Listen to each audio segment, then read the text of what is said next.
You're watching the Tesla Life, live with your host, Mark Coughlin.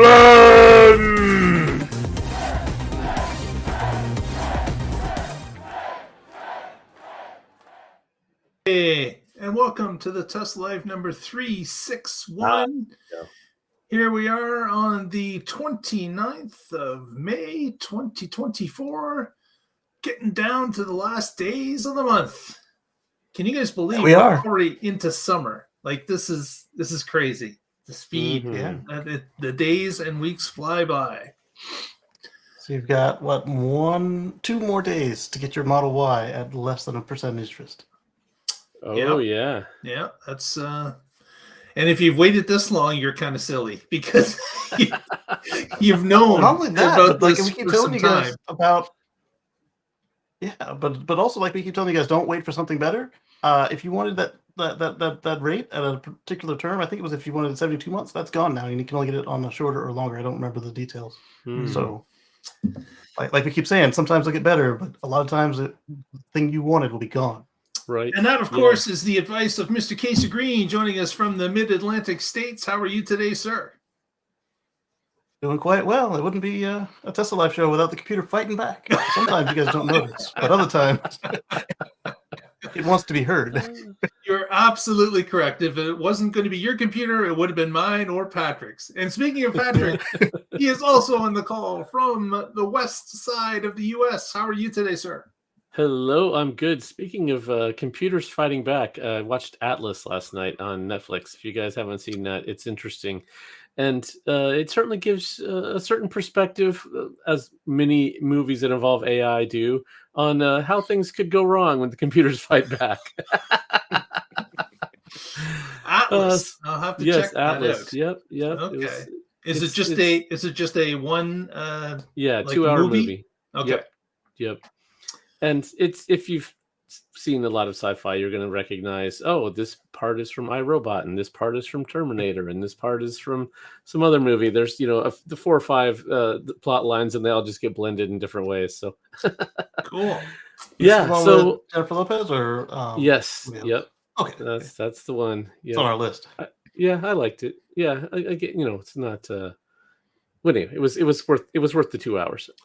And like I said, it's just from the perspective of AI and particularly they have a device in there called the Neuralink. Well, look at that. Yeah. So that was interesting.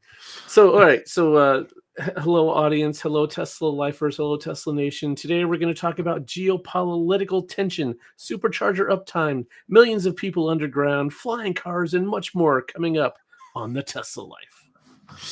Thank you very much for that intro, Patrick. And let's begin with our first story of the evening. And this one is kind of some speculation about CyberCab, about what's coming shortly, we believe. Well, of course, there's some announcement happening August the 8th, which grows ever closer.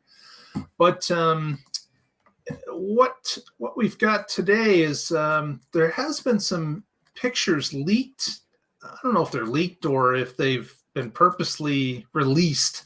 There was a video that Tesla had put out that talked a little bit about their advancements, their changes, the items that they have released. It was an interesting video. And then there was also a video of somebody catching a Model 3 on the road, which had some cameras in a kind of a weird placement. And I've got an image to share with this. Here we go. Let's take a look at the first image.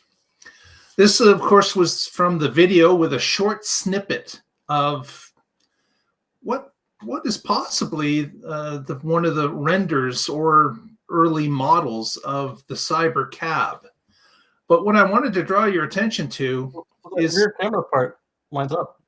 Right. I wanted to draw your attention to this is basically a 2-seater, no steering wheel because it's a CyberCab, we believe.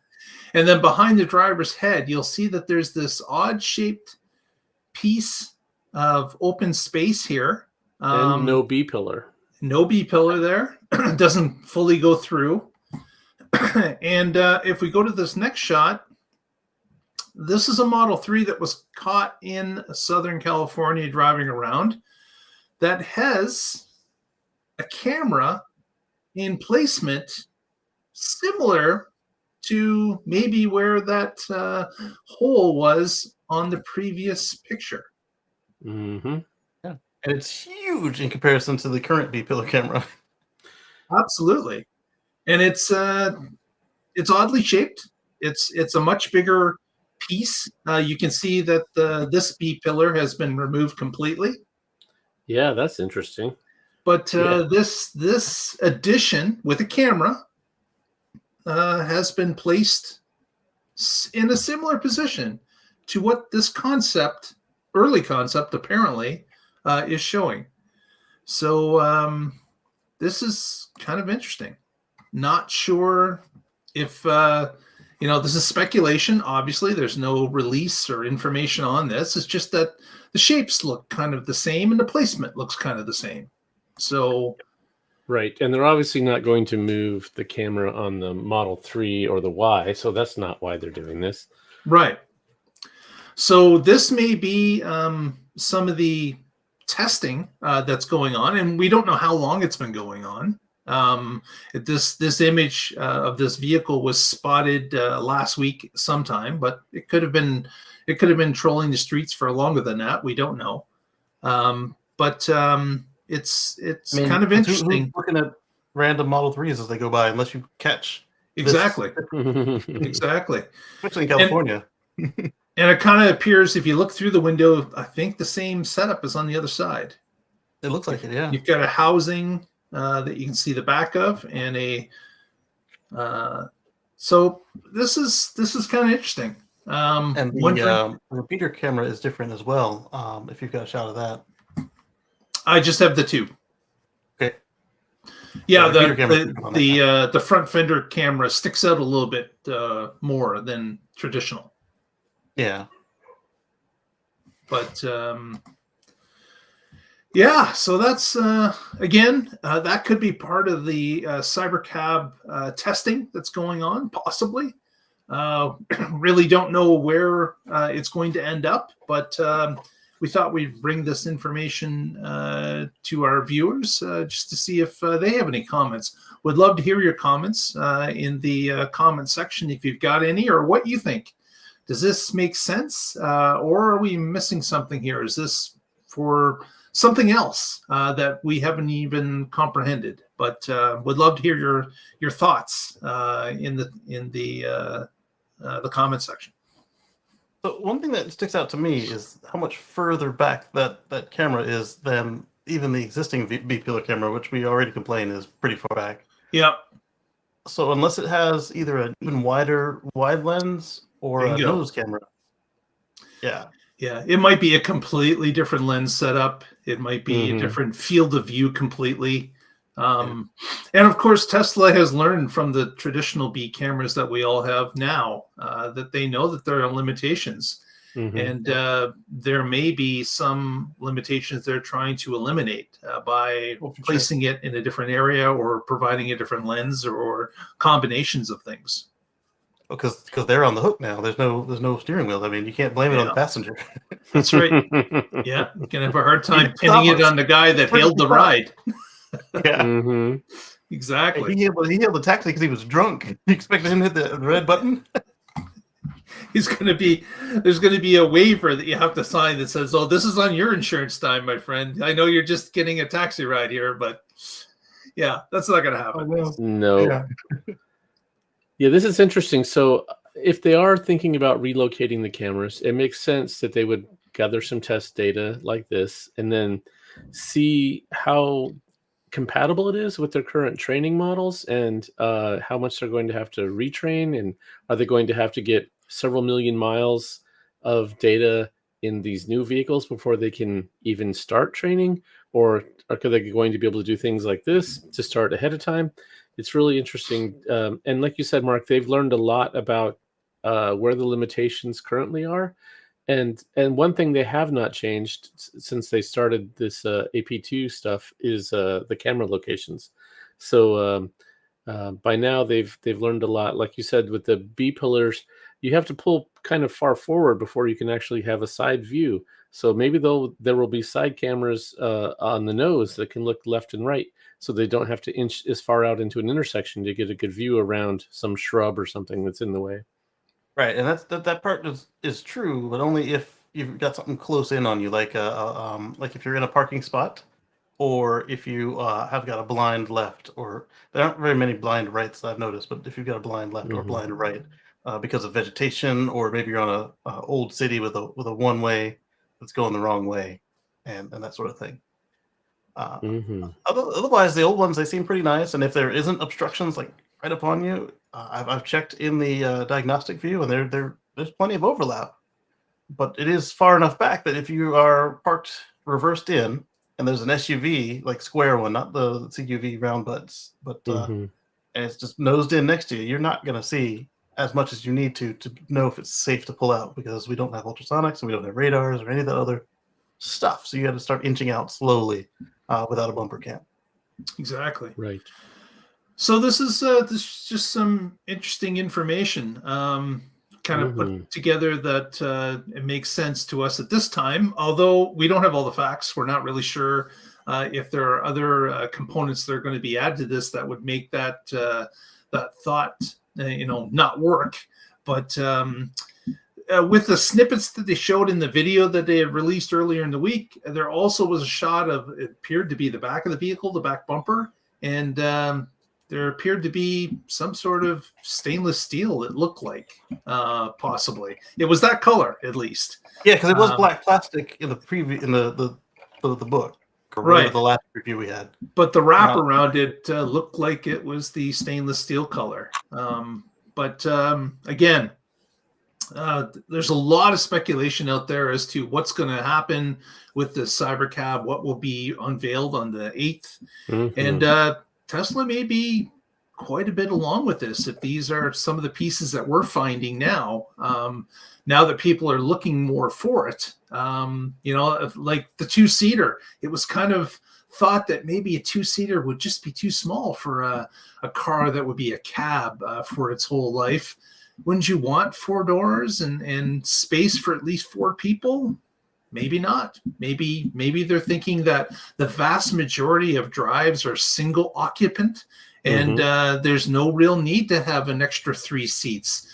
Maybe just 2 would suffice based on the number of vehicles that you have on the road to pick up fares. So that may be part of this too. The doors on this early prototype look like they're going to be some sort of fold-up doors. Not scissor doors. Yeah, not like the Model X. Nobody wants complex doors, especially in a CyberCab. But it may be just simple, press the button or pull the latch, and it goes up on an angle, so a person can get in, grab it, and pull it down, and it locks in place. So that's some possibility going on as well. But we shall see. You know what, Mark? Our details tell us that there's an average of 1.6 passengers riding at any given time, so we don't need seats. Well, that and they already have 3s and Ys that can be part of the cab fleet. True, they do have that as well. But I was making a joke about lumbar. This car lumbar. I thought you were making a joke about a sixth of a person, or 60% of a person in each ride. Oh no, 1.6 people. So you would have 3, 4, 5, 6, 7 people in the car. Yeah, and it would average down to like 1 and change, and so they'd be like, "Oh, 2 seats is all you need." Yeah, and all you need is 1 seat and a bucket for the partial person. Like a bucket and a lumbar. Yeah, so this is going to be interesting to see where this goes as we get closer to the 8th. I'm sure there's going to be a little bit more speculation and maybe a few other shots of people spotting these vehicles on the road. And again, this may all not be for naught when it comes to where we are, because there are indications that this could be happening in China, not here as the first test bed. So again, more speculation, but this is really in flux. We're really not sure, but we're just reporting what we see. Mm-hmm. I would suspect that China probably is on the table, but if they couldn't get enough people to visit Mexico for the Model Next, I have a feeling they can't get enough people to go to China for robotaxi. But China also has enough people there that they could develop it locally. So Yep. Yep. It's a lot of balls in the air. We'll see Yeah. as they start to land. Speaking of China, Casey, it's a good segue for our next story, and that is about Tesla going to their suppliers and politely asking them to consider some additional production zones outside of China and Taiwan.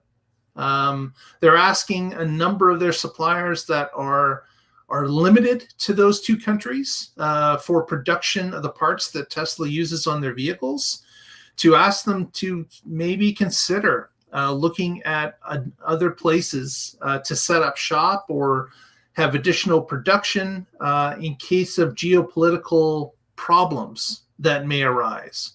We have seen recently that there are a number of countries that are looking at China in particular with rules they're thinking of putting in place because they feel that China is unfairly participating against them with pricing because of the volume that they can do, and of course their connection with the central government that helps them in some circumstances with financing and keeping them afloat through tougher times. And there are governments around the world. Europe has started to beat the drum on this. The US most recently has been talking about a tariff of introducing for Chinese EVs being brought into the United States. There's even been some rumbling about the North American free trade, which is, of course, is between Canada, the US, and Mexico, that if a Chinese company sets up in Mexico, some of these tariffs may still apply.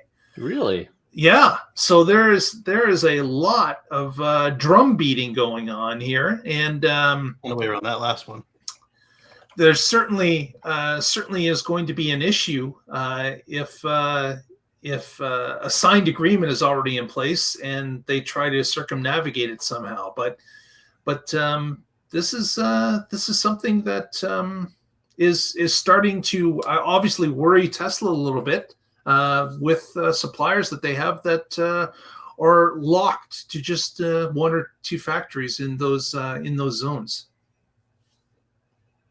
Yeah. So this is a good idea anyway, regardless of the politics. To look at how AMD got their start being a second supplier to Intel, and same for all the other computer contracts prior to that. Like, you would always have a backup, and right now, things in Taiwan, everything's in China. We don't have backups for a lot of stuff, and that puts us in an interesting spot with not just the politics that are going on right now, but just look at what we've done with the and I'm not just saying the earthquakes and stuff, but look at what we've done to the climate, and you get flooding, intense storms. You would be wise to have backups these days. Yeah, well, we certainly have seen that through the eyes of COVID and supply chain issues that we had there when countries were shutting down, and all of a sudden there was no access to workers to produce products to be sent out. And other factories across the world, after relying on one production site or chip maker or whatever type of product, they were having to scramble to try to find something that they could use instead of, or in some cases they had to shut down production themselves and just wait. Like what a chip fiasco it was during COVID when they stopped, when automakers stopped buying the chips, or if the chips weren't available. And then when the demand came back, the chip makers saying, hey, we already moved on. We're not making those chips anymore. We moved on to these chips because they're the ones that are being bought now. We're not making those other chips. You want the 2008 machine back in the warehouse? Exactly. We shove that up the back door. That's right. That's right. So it's this is something that everybody in supply chain has to be aware of. And as Casey mentioned, it's probably good policy to have a secondary site that could take some of the slack up from another group that can't make it for whatever reason.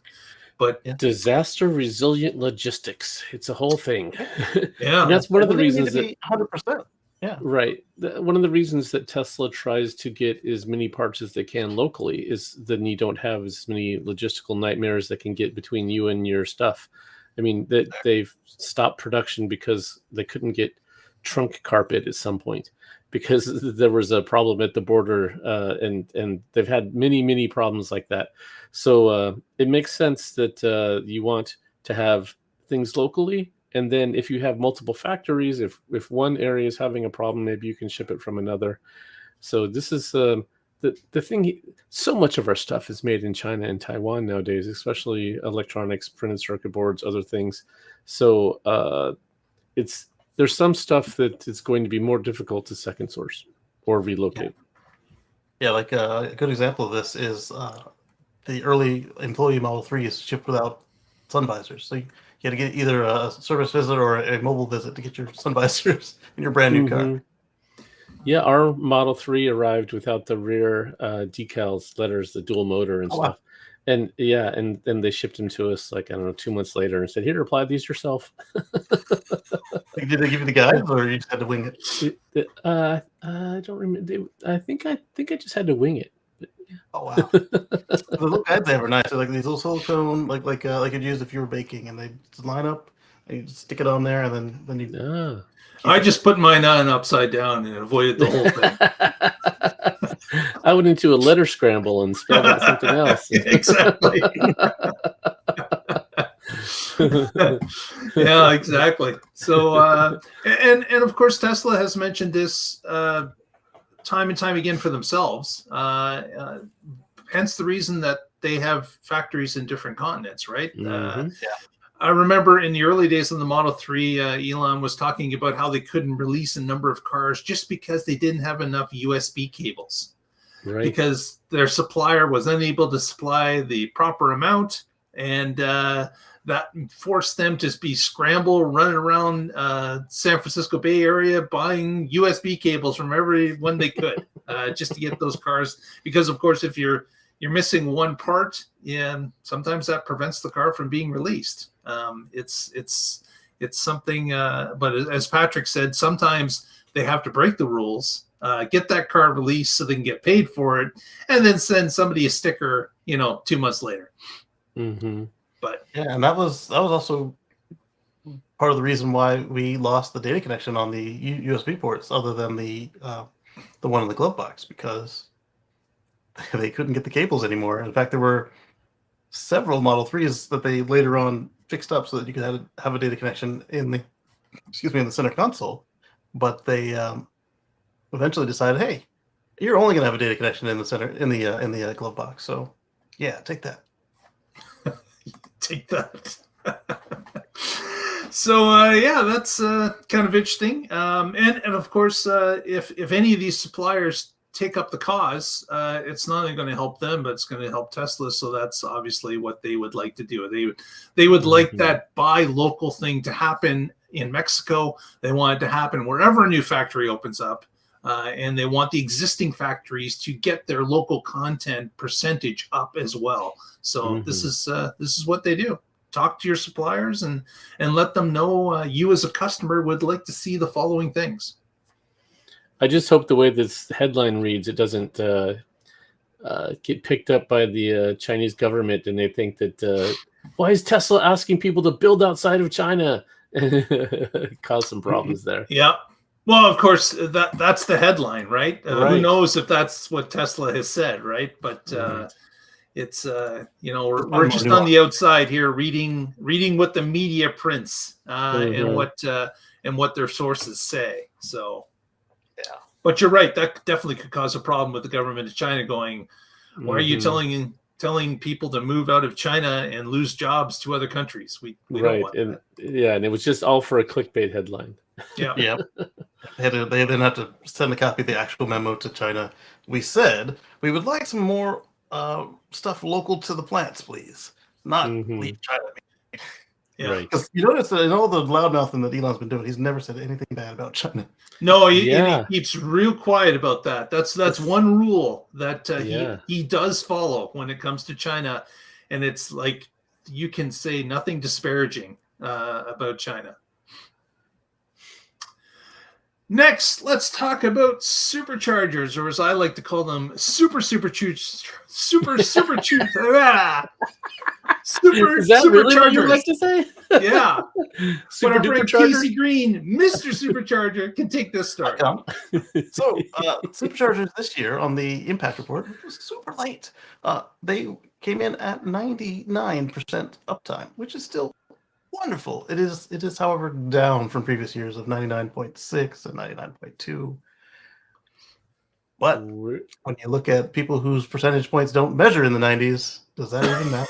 Yeah, Right. Yeah, certainly, there's certainly the top of the charts when it comes to reliability, but this is good to see, anyways, that they're up that high into those percentages. But and you know what's really good is that the stuff is actually being tracked and the information is being released year after year after year, so that the public can see how the numbers are changing, if they're changing, and why they may be changing. But of course, putting on hundreds of new supercharger sites a year is going to ultimately probably lower your score, because if you now don't have hundreds, but you have thousands or tens of thousands, obviously that becomes more of a logistical nightmare to keep everything up and running consistently across everything. You want a system that can do that. You want equipment that can help you in that cause. But ultimately, there are problems, and with more sites that are up, you're going to have more sites that have periodic issues and have downage times. But I again, the experience that I have had over the 6 years that I've owned the car, and again, I'm not traveling on a supercharger every single day, but I have to say that when you come across a supercharger that's down, that's not very often. And if there is one or two down at a site, there's typically another 6 or 10 available. Or in this case, as of 2024, there may even be a completely separate supercharger across the street or just a few blocks away. So this is good news. The number obviously has gone down a little bit, but I don't think there's much to be concerned about. So I don't know if you guys are looking at a different article than I am. So the one that I'm looking at says that for 2023, they had 99.97, which is their best ever.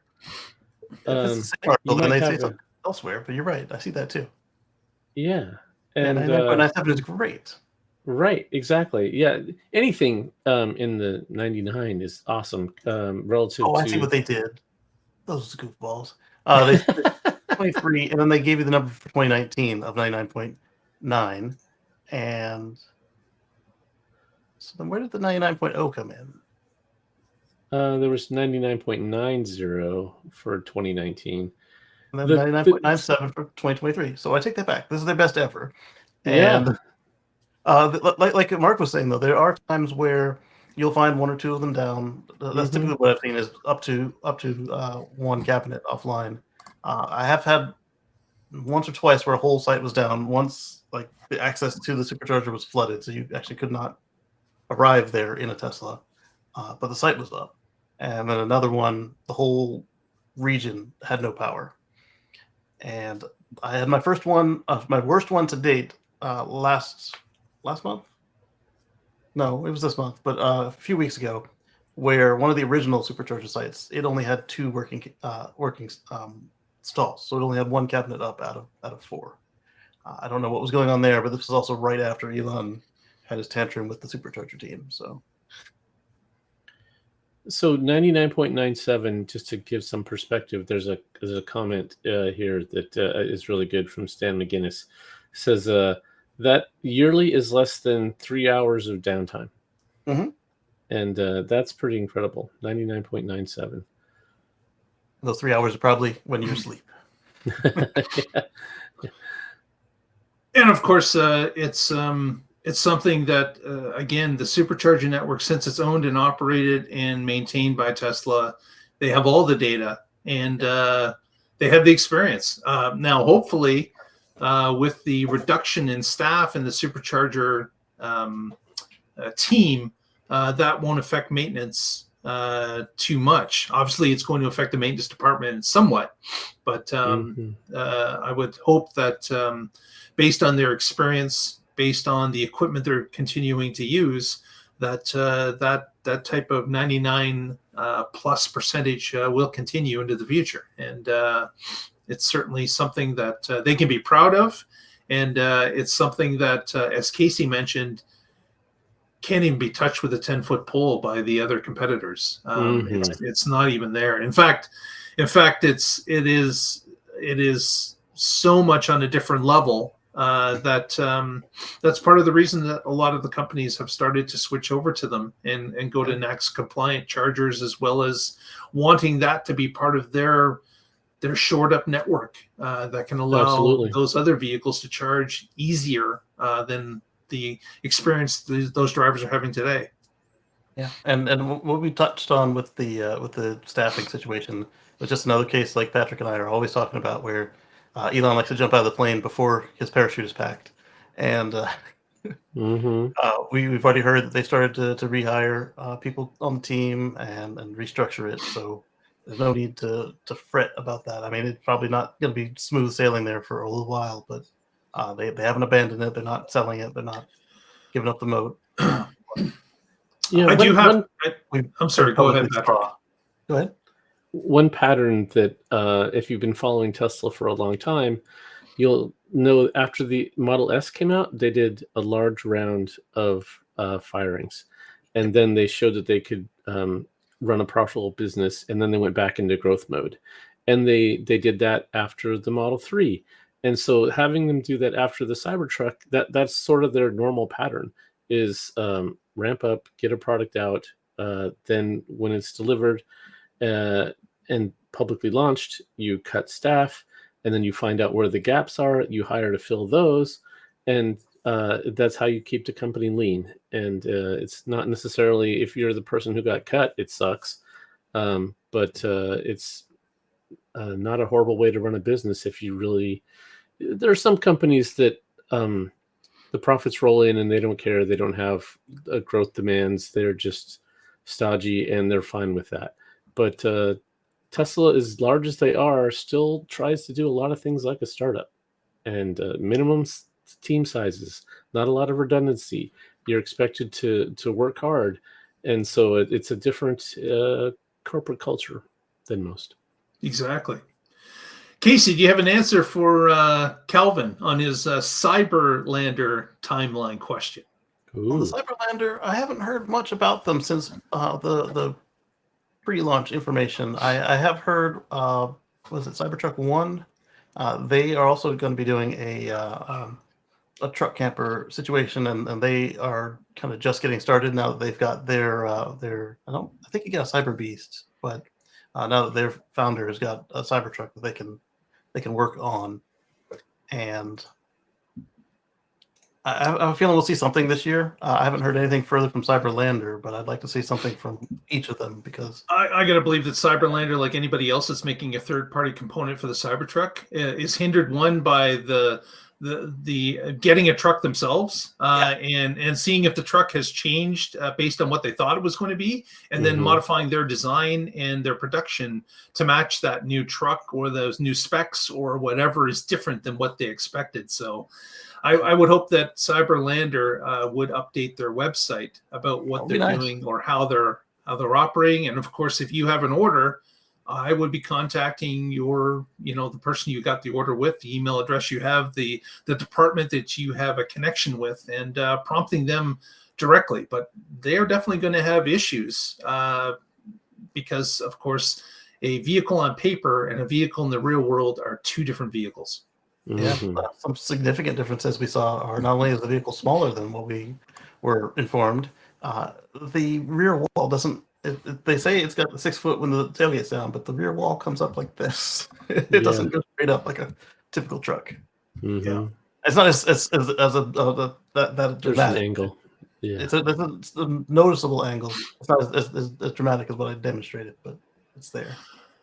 On to another topic, and this is just basically an update for the Las Vegas Convention Center loop has now moved over 2 million people in the time it's been open. So for that short period of time, again, the Las Vegas Convention Center had specifications as to how many people these 3 stations needed to move. And Tesla, of course, supplied the 70 or so vehicles that have been moving people through the Boring Company tunnel to facilitate that contract.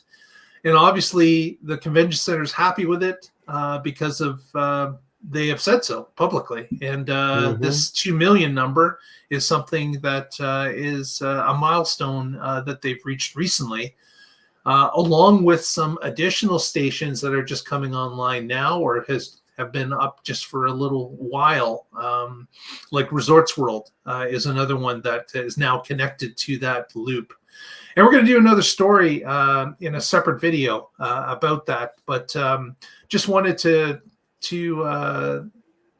congratulate the Boring Company and the Tesla vehicles and drivers of them reaching the 2 million. One thing I will say that I'm a little bit surprised about is that there hasn't been that much talk about autonomy with the tunnels, where at the beginning, the 3 of us thought that might be one of the most easiest ways to start autonomy is because if you're in a tunnel, you're not going to get hit on the side. You have the parameters of what's going on a little bit better, and there's less possibilities than if you're on the street. So and in the pedestrian area, they could go 5 miles an hour. To avoid any concerns there. So it is a much easier environment, and I'm surprised that we haven't heard more about it. And maybe we have this announcement coming on the 8th. Maybe some of those vehicles will go into the tunnels first. Maybe. Also, at the same time, though, it also got significantly harder than it used to be. When they removed the ultrasonic sensors, the walls are white and round, and then during special events they strobe. So the car has to get around all of that. It is a little bit harder to gauge your distances when everything. It's a very different environment, that's for sure. Yeah, but you would think that if there was issues with the autonomy because of lights and things of that nature, that Tesla would just pivot and put the strobe lights inside the vehicle as opposed to outside in the tunnel. So right. They control that environment. They could exactly paint the walls zebra striped if that would help autonomy. oh yeah, for sure. And I suspect that once we saw the pivot to version 12, there might be now enough data that they can at least gather what the sensors have been gathering in the boring loops, and then make them a special build if they have to. Exactly. Yeah. So I noticed we didn't hear anything further from the people who said you need to stick a train in it. It's not going to work if it's not a bus. And I'm not saying that there's anything wrong with trains or buses, but I did always say, give them a chance, see if it works. You've got a tunnel, so if it doesn't work, you can put another vehicle in there. And of course, not only the Las Vegas Convention Center, but now the city of Las Vegas has approved a massive expansion that is underway. So obviously, they believe in the project's future and what it could bring to that particular city in moving people around more effectively, or adding to the mix of the transportation that's already there. Not saying that there's one silver bullet here. There may be 5 silver bullets that help people move around, and this may be one of them. Yeah. So very good. Next, yes. I had a question on that. If they did anything about the speed in the loop. As far as I know, the speed hasn't picked up in the loop. Like they do have set speeds that the human drivers go by, and they go by religiously.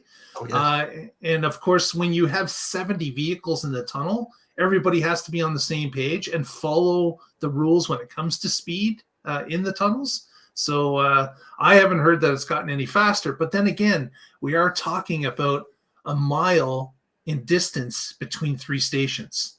So right now, for the Las Vegas Convention Loop, it's very small amount of real estate. Oh, yeah. Yeah, he means for drilling out the tunnel. For making new ones. Okay. My mistake. So I guess we'll have to wait and see what the Quad Squad finds out of Texas, won't we? Yeah, exactly.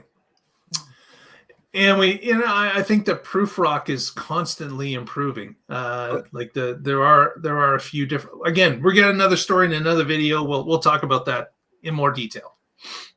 You can find out on Friday or Monday. Yeah, exactly. Which show it is, yeah. I don't know which one.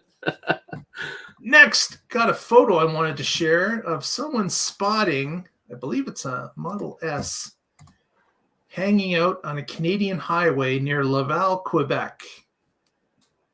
And kind of an unusual photo of a vehicle pulling another vehicle.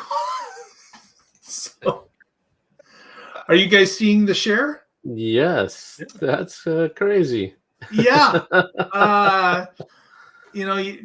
You talk about what your vehicle can tow or move around, and I would say that this would probably be on the bottom list of guesses as to what it could move. But this person has decided to move some sort of flying helicopter-like machine with a custom bar hooked up to the tow hitch, and of course some ingenious racking that has been placed over the glass roof of the vehicle. And to boot, it's on a highway. So and it appears that it's, if not in the fast lane, it's in the middle lane. So wow. I'm noticing a couple things right off the bat. This is a nose cone Model S. And that vehicle appears to be heavier than the roof rack weight limits on the Model S for that year. How do I know? Because I had one. So you had one of these flying machines? Is that you, Casey? Is that what you're trying to tell us? I had the Model S. It seems that it would be heavier than the weight limit for the roof.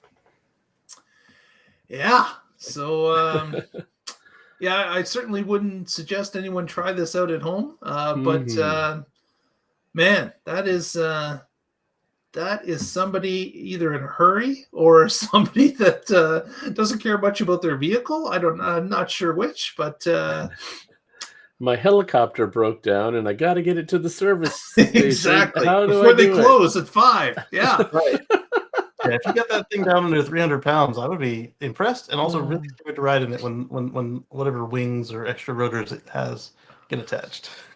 And it's really bizarre that the propeller system on this thing it's something I've never seen. It's kind of at the back of the cockpit. I wonder if it folds down for transport. Maybe Or, that's what it is. That, or if it also has a roof rack and they take it off the front, it's not a pusher plane. Or some kind of VTOL where it's in one position for takeoff and then it goes back for, I don't know. This is an interesting device. So that, in our Twitter feed, I had posted "wow," just wow, and that's exactly the way I felt when I saw it. But and certainly, if you would like to follow us through the week, you can see these bits of information and stories by following our Twitter feed at the Tesla Life, or on our Facebook feed, the Tesla Life #1, and you can be in on the actions between shows and see what's going on. If you know the backstory to that drone on a car, drone on a Tesla, please put a link down below because I'm really curious. I want to find out what's going on there. If you can get that individual on the show right down here next to Patrick, that would be cool. That would be interesting for everyone. Get the story from the person. Exactly. Yeah. That would be very cool. Next, Patrick got our next story. Go ahead, Patrick. All right. Would you like to talk about the software updates or the other story? Let's talk about the Beach Buggy. Oh, yeah. Okay. So Tesla improves adaptive headlights, adds Beach Buggy Leaderboard, and more. So the first one here is Beach Buggy.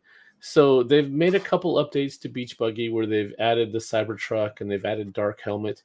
And now they have a new feature that's a leaderboard. And leaderboards are cool. But this leaderboard has a neat feature that you're not going to find in other game consoles. It has a leaderboard for every supercharger location. So if you are at a certain spot getting supercharged and you play Beach Buggy Racer, that's going to go up on the leaderboard for that spot. And I think that's just a lot more interesting, because otherwise the leaderboard is going to be, you know, these elite players and it's going to be really hard to break in. But if there's one for every spot, you could be in the top 5. You could be number 1. It's, you know, especially if you would get out there early. Exactly. So you may be number 1 in like 3 cities. That's because right. you're driving on a road trip. Yeah. What I'm hearing is I need to get to a V1 supercharger that has had the plastic cladding instead of the metal cladding that runs so slow that nobody wants to use it because there's a V4 around. And you can be king for a week. Absolutely. Right. Yes. Find those obscure spots, and that gives you a better chance. So there's other improvements coming out. This is all for version 2024.20. And the next one is hot weather improvements. And here in North America, the hot weather is coming. As Mark, you said, I can't believe it's already the start of summer. And Memorial Day was this week, the unofficial start of summer. So there are some improvements coming to the HVAC system. And one of them is just to smarter pre-cooling, and also when it is cooling down, to keep the fans a little lower so they don't get loud. You can certainly crank them up if you want to, but they've found a way to actually cool off just as fast, or maybe even faster, without as much noise. So that's nice. Yeah, because we have of course, the preconditioning of the vehicle in the winter, where you warm it up in your garage or in your driveway and step into a warm car. And of course, having the opposite when you're in a hot climate like Florida or other places like Phoenix, being efficient and not stepping into a hairdryer noise would be really nice. Yeah. So getting that temperature cooled down properly and efficiently and with less noise would definitely be a plus. Yeah, we just used it on Monday. We went for a little hike, and when we were about 5 minutes from the car on the way back, turned on preconditioning, got into a nice cool car, and we were parked in the sun. And what reminded me of it was the overheat protection kicked on, and I got a notice. Oh yeah. And so I was like, oh, the car's hot. I guess it's not as hot as if it didn't have the safety feature, but it was still toasty. So I'm like, all right, we'll fix that. That's a nice thing to have. It would be even better if it just did it automatically when it saw me walking back, because I have the app. Yeah, that would be a cool feature. Yeah, if it sensed that you were, Patrick's 5 minutes away, he's heading my direction, maybe I should cool down a little bit. Yeah, very cool. Would be nice. And then go ahead, Casey. I was saying that would be cool. Yeah, literally in a couple ways. Yeah. And last on the list is adaptive headlight improvements. So this is a feature that's rolled out in Europe, and it has not yet come to North America, which is really too bad, because we do have the hardware. Yeah, we do have the hardware for it, but it's not yet allowed. And so instead we blind oncoming traffic, and somehow that's safer. So this adaptive, it's a matrix LED headlight. And you might have seen some of the light shows where it's actually spelling stuff out on a wall in front of it. So the headlights are that detailed where you can turn on and off certain spots. And so if it sees an oncoming car, normally your high beams just shut off. Well, that makes it difficult for you to see in certain situations. So what these adaptive headlights do is turn off the ones that would blind the oncoming driver. But then on the sides and the other surrounding areas that don't blind it, they stay on. So the new improvement here. Pixels. Say again? Like a projector. Yeah, exactly. Yeah. So now when you are making a turn on the road, they can go to the side so that you can, instead of just staying straight, which is great because then you can see something before you turn into it. And also, Tesla says they will illuminate farther when driving on the freeway. So I guess they can change the angle as well. And so now you can see further out ahead of you. It's all nice improvements coming. Exactly. What another plus for those European customers that have it is those as the vehicle's turning on a road. If the road sweeps to the left or to the right, there is the possibility of lighting pixels off to the side a little bit more because you're turning in that direction, give you a little bit more light. So that's always been a thing that adaptive headlights would be good at. So hopefully the sanctioning bodies here in North America will get their acts together and start to test some of these things and bring those safety features here as well. Because having more light on a situation and not blinding oncoming drivers can only be a positive as far as I can see. That's something that Mark's country had already had on the books, so it could be done. And ours finally did it when it came to the IRA. So we can. This is legal now, but you still have to have a certain number of testing, and we don't know if it's a matter of they have to go back through the government and say, hey, can we turn this on? Or like nobody's been through this process yet, because when you look at the way legacy works is, that's going to be a 2026 feature. So right. 2026 if you're lucky. I mean, like you would never see them go back and then add it to a car that's been on the road for 3 years. So right. So the government's expecting the industry to go slow, and Tesla says, okay, we have the software update ready to go. Can we push it? And they're like, oh, wait, what? What you mean? Just because we said you could doesn't mean you can. Oh, wait, that is not what that means. Just because we said you could doesn't mean we were paying attention. Right. That's what it boils down to.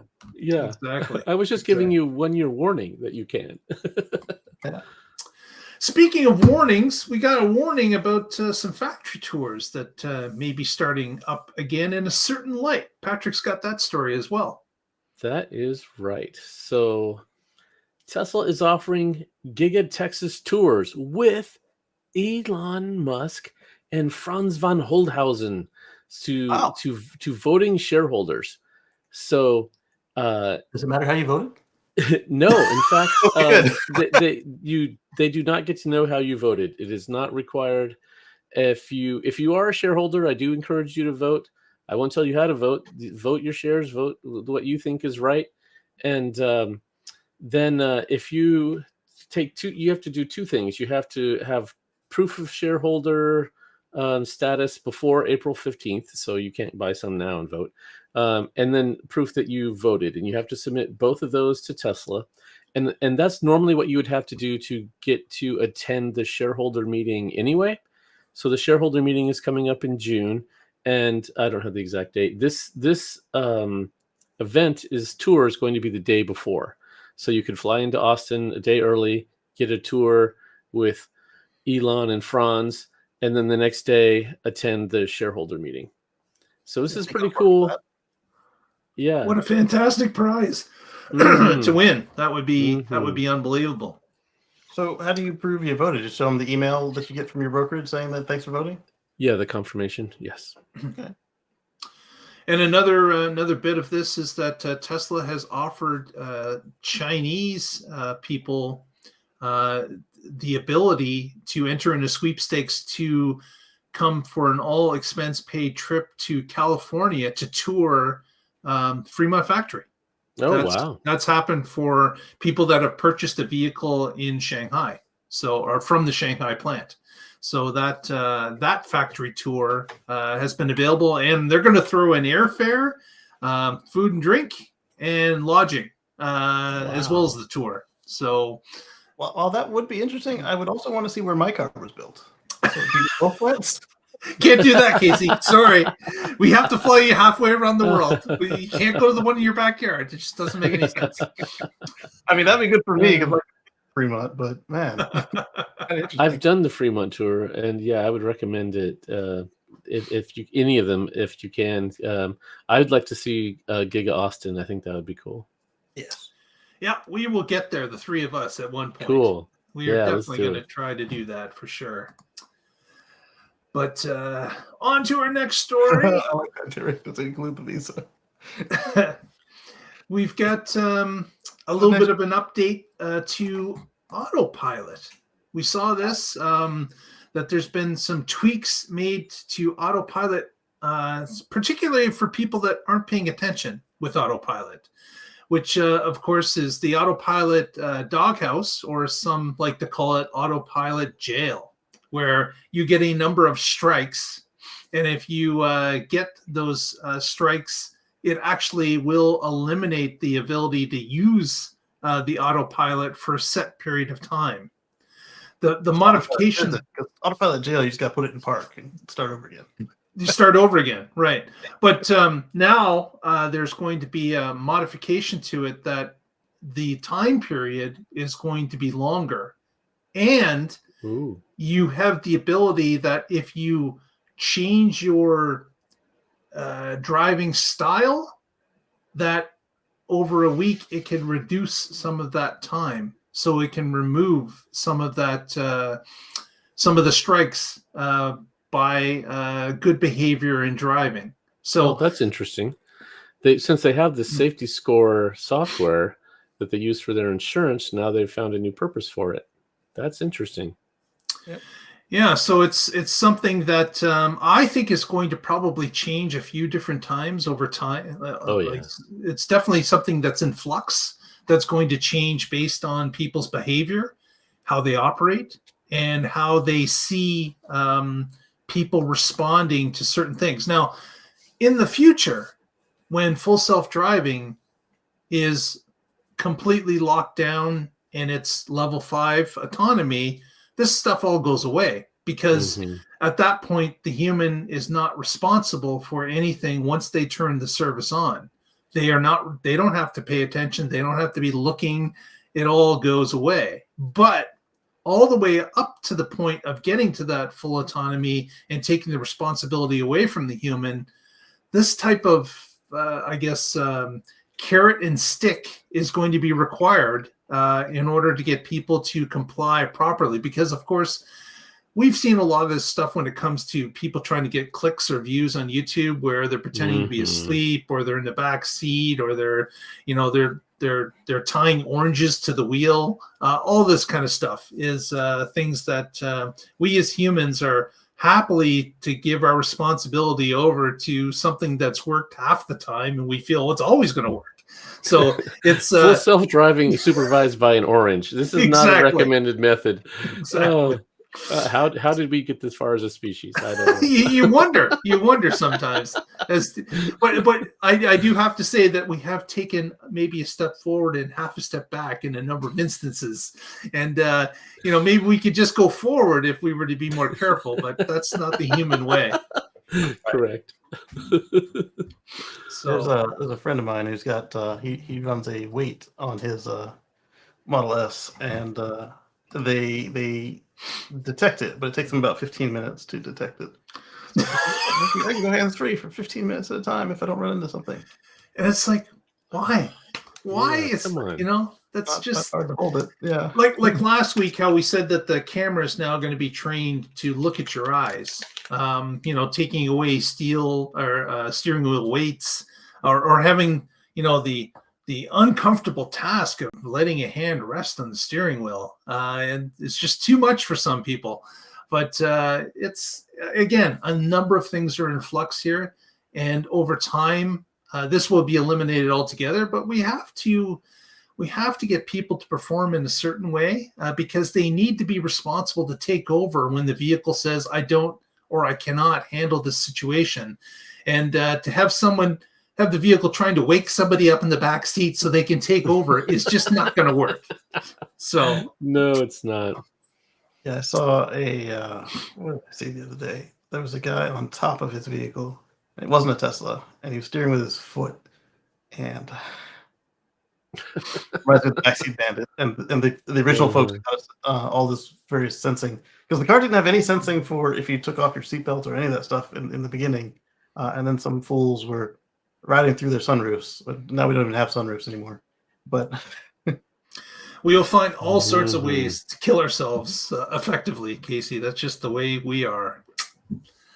And this is why we need full self-driving. Exactly. And on that happy note, let's move on to shout-outs because we're at the end of the show. We didn't end on a happy note this week, but we'll try better next week. But Casey, any shout-outs from you this week? Yeah, you can catch me over at youtube.com/Casey Green and over at hvnomads.com. I think the license plate for the trailer should be in this week. And that means that we can then finally get started on this project. And then catch us on Friday at the Tesla Life Express. Point one will be the first express for the week. And then, well, I guess it depends on when you decide that the week starts. Does the week start now? Whenever you want it to. Yeah, Life Express.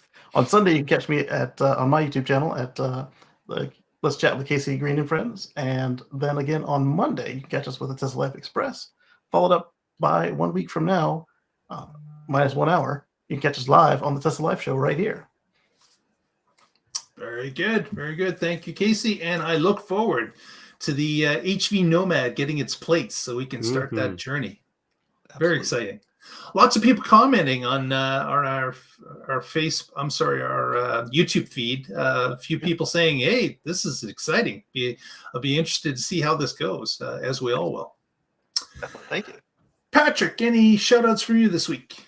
Yes, as always, I'm with the Oregon Electric Vehicle Association. You can find us at oeva.org, and I blog occasionally at carswithcords.net. Yep, right there. Oh, right there. Okay, there we go. It's hard on backwards. So right now I have the my mobile connector didn't plug in. Why? And how I solved that mystery. If you're curious, go check that out. Because the other thing I blog about there is my future free from fossil fuels. The F-bomb. The F-bomb. The good F-bomb. That's right. Yes. So with that, thank you. And stay positive, test negative. Very good. Want to reach out and say thanks to Lee Moon and Derek, who joined us in the chat room, along with Calvin, Cuber, June C. Thanks very much for chiming in the chat area. Cuber. We'll see you next time.